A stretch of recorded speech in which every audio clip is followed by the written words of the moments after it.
हमें नए और पुराने पाकिस्तान की बहस को छोड़कर हमारे पाकिस्तान की बात करनी चाहिए। आवाम के मुंतखब नुमाइंदे मंजिल का तयन करें। पाक फौज पाकिस्तान की तरक्की और कामयाबी के सफ़र में उनका भरपूर साथ देगी। कौमी सलामती के इन कैमरा सेशन में army chief general Asim Munir की गुफ्तगू। कहा कि मुल्क में दायमी क़याम अमन के लिए सिक्योरिटी फोर्सेज मुस्तैद हैं। इस सिलसिले में रोज़ाना की बुनियाद पर इंटेलिजेंस बेस्ड ऑपरेशन जारी है। ये नया ऑपरेशन नहीं बल्कि होल ऑफ नेशनल अप्रोच है। दहशतगर्दों के लिए रियासत की रिट को तस्लीम करने के अलावा कोई और रास्ता नहीं। दहशतगर्दों से मुज़ाकरात का खुमियाजा उनकी मजीद गिरोहबंदी की सूरत में सामने आया। आर्मी चीफ ने कहा है कि ताकत का महवर अवाम है। आइन कहता है कि इख्तियार अवाम के मुंतखब नुमाइंदों के जरिए इस्तेमाल होगा। आइन पाकिस्तान और पार्लियामेंट अवाम की राय के मजहर हैं। अवाम अपनी राय आइन और पार्लियामेंट के जरिए इस्तेमाल करते हैं। आर्मी चीफ का 1973 का आइन बनाने वालों को भी खिराज तहसीन।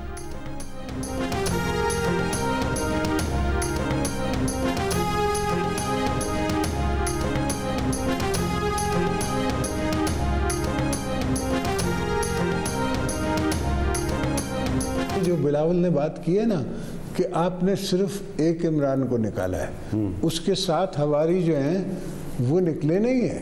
हाँ, वो अभी भी मौजूद हैं, वो अभी भी वो एक गेम खेल रहे हैं। तो हमें पता था कि ये 2035 तक रहने का प्लान बना के आ रहे हैं। 2035 एग्जैक्टली। ये अपना चीफ लाके जो कि थर्ड था या फोर्थ था उसको लगा के, और वो लग जाता अगर इंटरिम गवर्नमेंट भी होती। अच्छा, इसलिए कि इंटरिम गवर्नमेंट बनानी पड़ती। इंटरिम गवर्नमेंट तो बेचारी वीक है, उसको जैसे जो कहता वो वैसे करती। इमरान खान की हवारी 2035 तक इख्तिदार में रहने का प्लान बना चुके थे, इसलिए उनकी हुकूमत हटाई। वो अपना आर्मी चीफ लाना चाहते थे। अगर अबूरी हुकूमत भी आ जाती तब भी उन्हीं की पसंद का चीफ लग जाता। बिलावल ने कहा कि इमरान खान के हवारी अब भी सिस्टम में हैं। साबिक सदर आसिफ अली जरदारी का हामिद मीर को खुसूसी इंटरव्यू। कहा कि जनरल बाजवा ने हमें बुलाकर कहा कि तहरीक अदम एतमाद वापस ले लें तो इमरान खान से इस्तीफ़ा दिलवा सकते हैं, मगर मैंने और मौलाना ने मना कर दिया। वो मार्शल लॉ का इशारा भी दे रहे थे। मैंने कहा कि शेर पर चढ़ना आसान है, उतरना मुश्किल। इमरान खान के और उनके डोमिसाइल में फ़र्क है, वरना बुल्ले शाह की शायरी उन्हें आती है, इमरान खान को नहीं आती। इमरान खान ने एक दिन थाने नहीं गए, उन्होंने 14 साल जेल काटी। उन्हें ज़ेर ज़मीन बैरक में बंद रखा गया।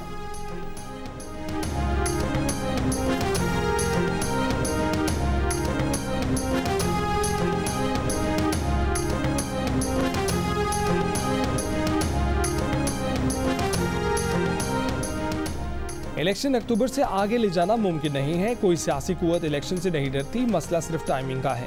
पूरे मुल्क में एक ही दिन इलेक्शन होंगे।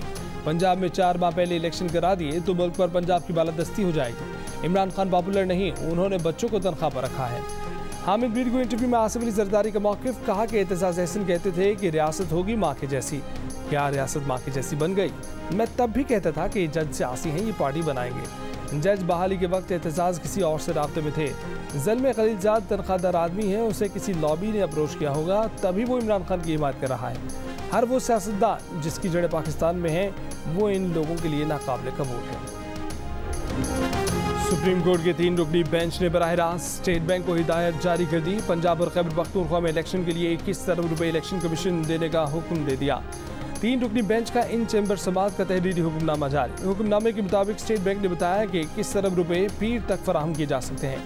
वज़ारत ख़ज़ाना ने बताया कि 17 अप्रैल तक 21 अरब रुपए अदालती हुक्म पर इलेक्शन कमीशन को दे देंगे। स्टेट बैंक वज़ारत ख़ज़ाना के ज़रिए 21 अरब रुपए इलेक्शन कमीशन के अकाउंट में मुंतकिल कराएगा। इलेक्शन कमीशन अकाउंट में 21 अरब रुपए मुंतकिल होते ही फौरी इंतखाबी अमल के लिए इस्तेमाल करेगा। दौरान समात अटॉर्नी जनरल पर भी सख्त सवालात की बौछार। अटॉर्नी जनरल ने अदालत को बताया कि हुकूमत ने तो इलेक्शन के लिए रकम जारी करने का बिल पेश किया था, मगर कौमी असम्बली ने मुस्तरद कर दिया। अब हुकूमत बेबस है, स्टेट बैंक को रकम जारी करने का नहीं कह सकती। पार्लियामेंट ने हुकूमत को फंड्स जारी करने का इख्तियार ही नहीं दिया।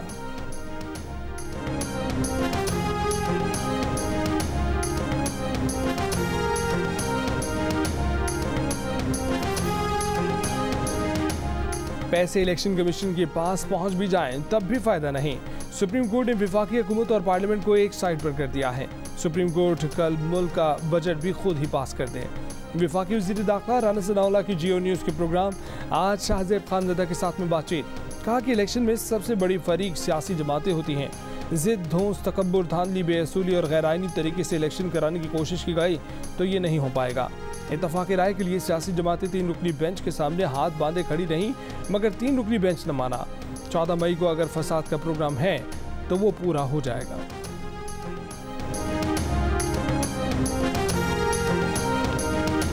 कौमी असम्बली ने सुप्रीम कोर्ट के 8 रुकनी बेंच का जुमेरात का हुक्मनामा मुस्तरद कर दिया, आइन और कानून से मुतसादिम करार दे दिया। 8 रुकनी बेंच के खिलाफ मुज़म्मती करारदाद मंजूर कर ली। कहा कि अदालती इस्लाहात बिल पर अमल दरामद रोकने से मुतल्लिक हुक्मनामा पार्लियामेंट के मामलात में मुदाखलत है। अदालती तारीख में एक और स्याह बाब का इजाफा है। ये ऐवान पार्लियामान के कानून साजी का मुसल्लिमा दस्तूरी इख्तियार सल्ब करने की सुप्रीम कोर्ट ऑफ पाकिस्तान की जारहाना कोशिश को सख्ती से मुस्तरद करता है। 2 टोक अंदाज में वाज़ेह करता है कि यह इख्तियार न सल्ब किया जा सकता है, ना ही इसमें मुदाखलत की जा सकती है।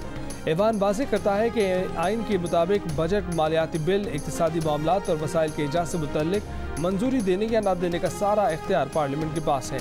कोई इदारा पार्लियामेंट के इस इख्तियार को छीन नहीं सकता और ना ही मुअत्तल या मनसूख कर सकता है। ऐसा करना आइन पाकिस्तान की बुनियादी तसव्वुर की खिलाफ वर्जी है और दस्तूर की इमारत ढाने के मुतरादिफ है। सुप्रीम कोर्ट के 8 रुकनी लार्जर बेंच ने गुज़िश्ता रोज़ पार्लियामेंट के मंजूर शुदा अदालती इस्लाहाती बिल पर ताहुक्म सानी अमल दरामद रोक दिया था।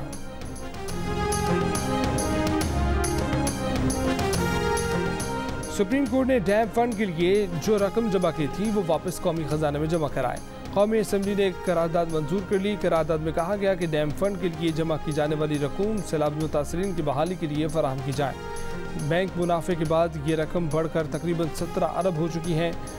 कौमी असम्बली ने नैब ऑर्डिनेंस 1999 में मज़ीद तरमीम का बिल 2023 मंजूर कर लिया।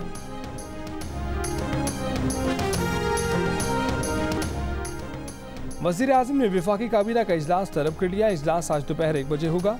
आइनी, कानूनी और मुआशी अमूर पर गौर होगा। काबीना इजलास में पंजाब इलेक्शंस के फंड से मुतल्लिक मुशावरत का इम्कान। कौमी सलामती के इन कैमरा इजलास में वज़ीर आज़म शहबाज शरीफ ने कहा है कि पाकिस्तान ने दहशतगर्दी के खिलाफ जद्दोजहद में 80,000 से ज़ायद जानों की कुर्बानियाँ दी हैं। हमारे शोहदा की अजीम कुर्बानियों से अमन बहाल हुआ था। ये मेहनत 4 साल में ज़ाया कर दी गई। मुल्क में दहशतगर्दी वापस क्यों आई, कौन लाया? सूबों ने दहशतगर्दी के खात्मे और फाटा इस्लाहात के तहत रकूम दी थी, वो कहाँ गई? खैबर पख्तूनख्वा को दिए गए अरबों रुपए के वसाइल कहाँ इस्तेमाल हुए, उनका जवाब देना होगा।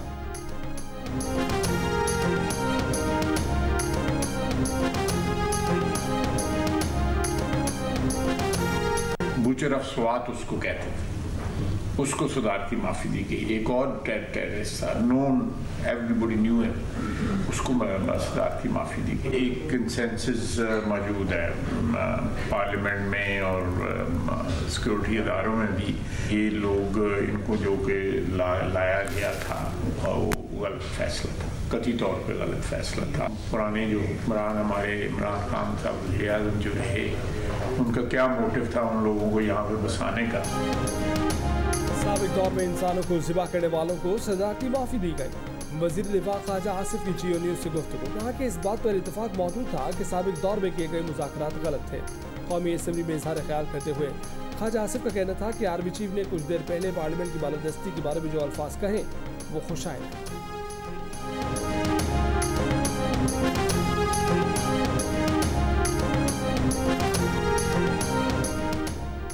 जनरल बाजवा ने PTM और हुसैन हक्कानी के जरिए अमेरिका को मेरी शिकायत लगाई और मेरी हुकूमत गिराई।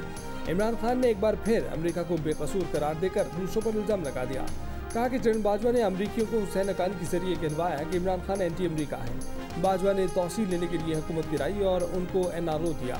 हुसैन हक्कानी पिछले दिनों इंटरव्यू में कह चुके हैं कि इमरान खान खुद को 25 साल से एंटी अमरीका बता रहे थे। अमरीका को ये बात बताने के लिए किसी हुसैन हक्कानी की ज़रूरत नहीं थी।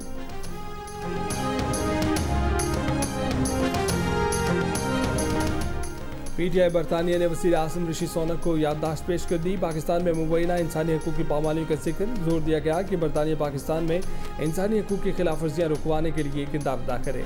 याददाश्त पेश करने वाले वफ्त में PTI बरतानिया के सदर इमरान खलील, साबिक EP अमजद बशीर और दीगर शामिल।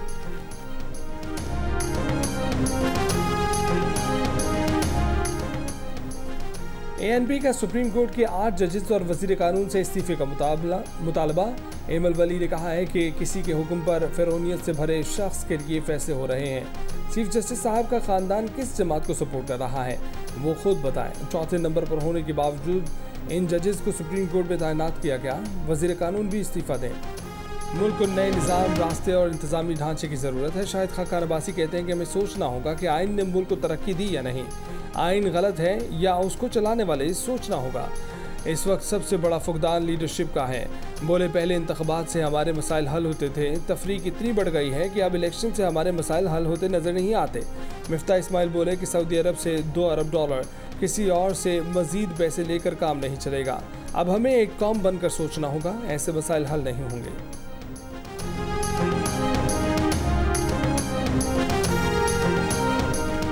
13 अप्रैल को शाम जजेस कॉलोनी पार्क में वॉक के दौरान जजेस की लड़ाई की खबर झूठ है। तर्जुमान सुप्रीम कोर्ट की सोशल मीडिया पर चलने वाली खबरों की तरदीद। तर्जुमान ने कहा कि जजेस के दरमियान लड़ाई का कोई वाक़या पेश नहीं आया।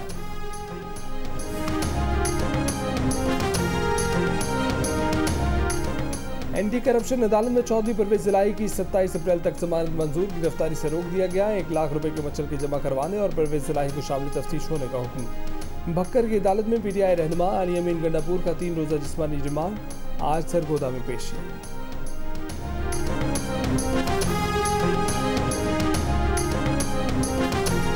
बढ़ता माली खसारा और कर्जों की बुलंद सतह पाकिस्तानी मईशत के लिए खतरनाक है। आलमी बैंक ने पाकिस्तान की वफाकी अखराजात से मुतल्लिक जायजा रिपोर्ट जारी कर दी। माली खसारा 22 साल की बुलंद तरीन सतह पर पहुंच गया। कर्जों की शरह भी 78% की बुलंद तरीन सतह तक रिकॉर्ड की गई। विफाक का 70% बजट कर्जों, सूद, सब्सिडीज और तनख्वाहों में खर्च हो जाता है। विफाक का टैक्स आमदन में हिस्सा सिर्फ 46%, अखराजात 67% है। मशवरा दिया कि पाकिस्तान गैर ज़रूरी अखराजात सब्सिडीज़ ख़त्म करके सालाना 2723 अरब रुपए की बचत कर सकता है। रेवेन्यू में इजाफे, इंतज़ामी इक़दाम से GDP के 4% की मुसावी बचत मुमकिन है।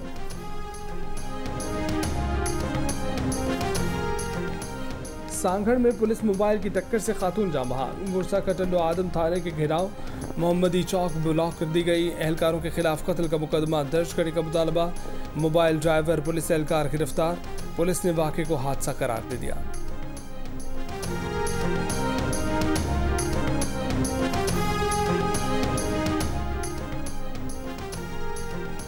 हरनाई में जिंदा पीर और 22 मील के इलाके में लैंडस्लाइडिंग, पहाड़ों, चट्टानों और बड़े बड़े पत्थर भी गिरने लगे। 2 देहात मुतासिर। जिंदा पीर में लैंडस्लाइडिंग और चट्टाने गिरने से 12 घर गिर गए। इलाके से नकल मकानी शुरू। तशवीशनाक सूरत हाल से खौफ व हिरास। 900 से जायद खानदान नकल मकानी पर मजबूर। ओकाड़ा से पैदल सफ़र करने वाले उस्मान अरशद मक्का मुकरमा पहुंच गए। उस्मान अरशद 5400 किलोमीटर का फासला तय करके मक्का मुकरमा पहुंचे। उस्मान अरशद ने हज के लिए गुज़िश्ता साल 1 अक्टूबर 2022 को पैदल सफ़र का आगाज़ किया था। यमन के साबिक सदर के भाई और वज़ीर दिफा रिहा। कैदियों के तबादले का बड़ा मरहला। यमन के 70 कैदियों को 2 अलग अलग प्रवासों के जरिए अदन पहुंचाया जाएगा। रिहाई का अमल 3 रोज़ जारी रहेगा।